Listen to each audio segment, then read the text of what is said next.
tere! Täna me hakkame potistama maitsetaimi. Maitsetaimedeks on meil sidrunmeliss ja harilik piparmünt. Selleks, et üldse potistamist teha, on meil vaja teatud töövahendeid. Esimene töövahend, mis meil valmis peaks olema, on loomulikult muld. Me kasutame potistamiseks köögiviljamulda. See sobib suurepäraselt maitsetaimede potistamiseks. Ja igaks juhuks on mul valmis pandud siia ka niiskust hoidvaid materjale, on vermikuliit ja perliit. Et nende ainetega saab suurepäraselt pinnast parandada ja täiustada, aga meil on olemas siin väga hea köögiviljamuld. Selleks, et potistamist läbi viia, kõigepealt valmistame ette substraadi. Avame mullakoti ja tegelikult enne, kui me substraadi kotist välja kallame, kontrollime üle ka substraadi kvaliteedi. Kas on niiskust, milline tase on, siis edasi, kas on ebameeldivat lõhna, kas on näha hallitust, et igal juhul on vaja substraat enne ära kontrollida. Meil on väga ilus kobe ja niiske substraat. Siis me võime selle kallata välja, kas siis kuskile anumasse või ettevaatlikult laua peale laiali. Nii, koti siit välja. Aga hea, kõike meil ei lähegi vaja, siis me võime selle pooliku koti kõrvale tõsta. Ja töötame kätega korralikult substraadi läbi. See on vajalik, et ei jääks sisse suuri tükke, mis meid hiljem hakkaksid potistamisel segama. Vaatame veel, kas on olemas mõningaid suuremaid tükke või kivikesi, et kui te endale substraadi muretsete, siis seal sees võib olla ka suuremaid tükke, et need siis võtate välja, panete kõrvale.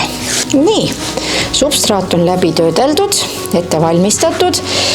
Kontrollin veel üle niiskuse. Niiskuse kontrolliks teen käeproovi, pikistan mulla kokku.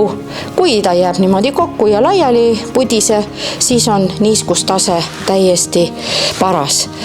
Juhul, kui ta on kuivem, siis ma siia peale paneksin natukene vett, segaksin ta läbi.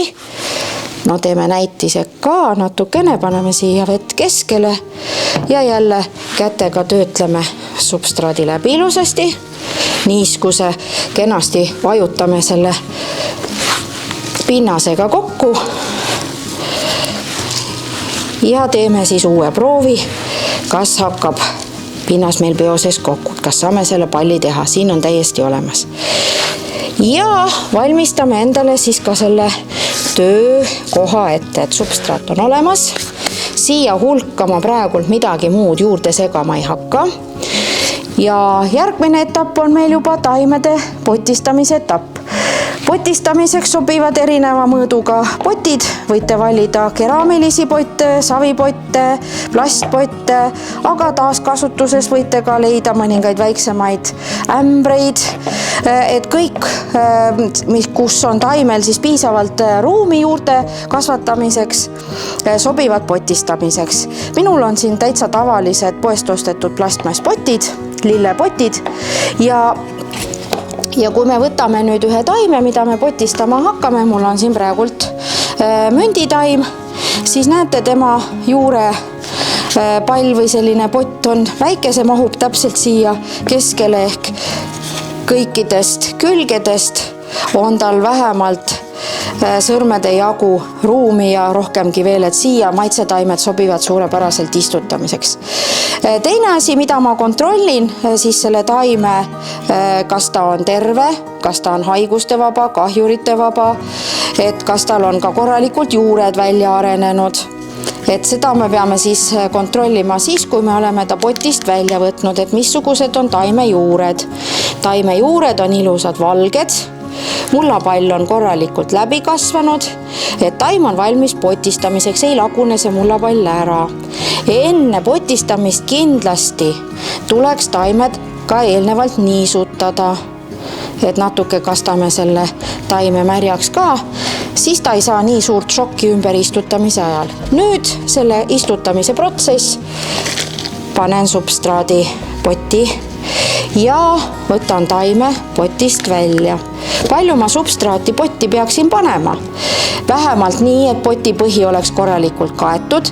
Nüüd ma saan kontrollida taime kõrgust, et kui sügavale taim jääb, ehk taim peaks jääma siis poti servast vähemalt sõrmejagu laiuse võrra allapoole.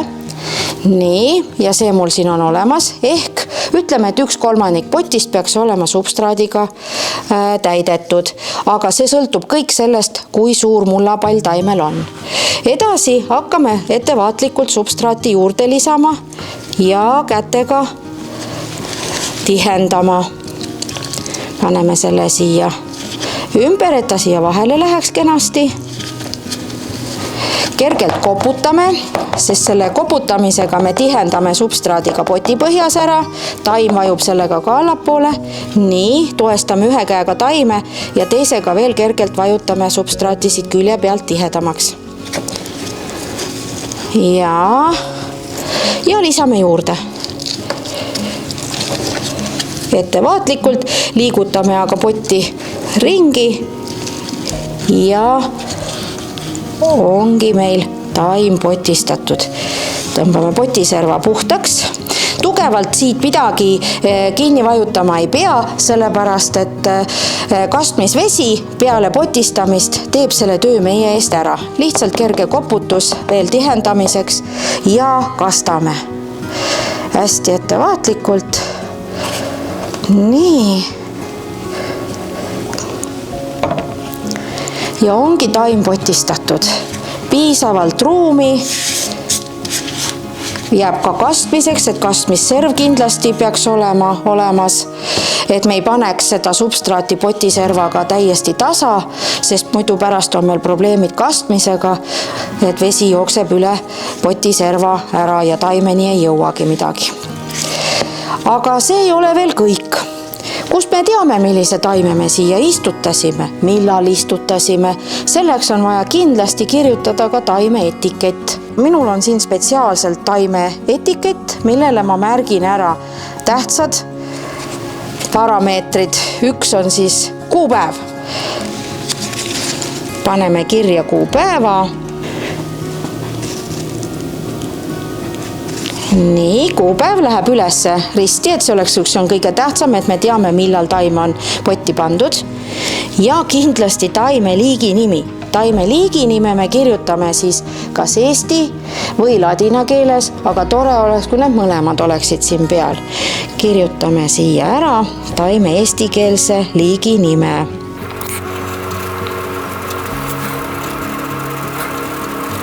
Nii. Võib kirjutada trükitähtedega. Kindlasti peame teadma, et kui me teame sorti, siis me kirjutame sordi nime ülakomade vahele ja siin on taime siis ladinakeelne liiginimetus. Nii, ja paneme selle siis siia taimepoti sisse taime juurde. Nimi kirjutatakse ülevalt alla ehk suunaga noole poole. Et see osa, mis läheb mulla sisse, seda me ei näe, et taime nimi jääks ikkagi mullast välja.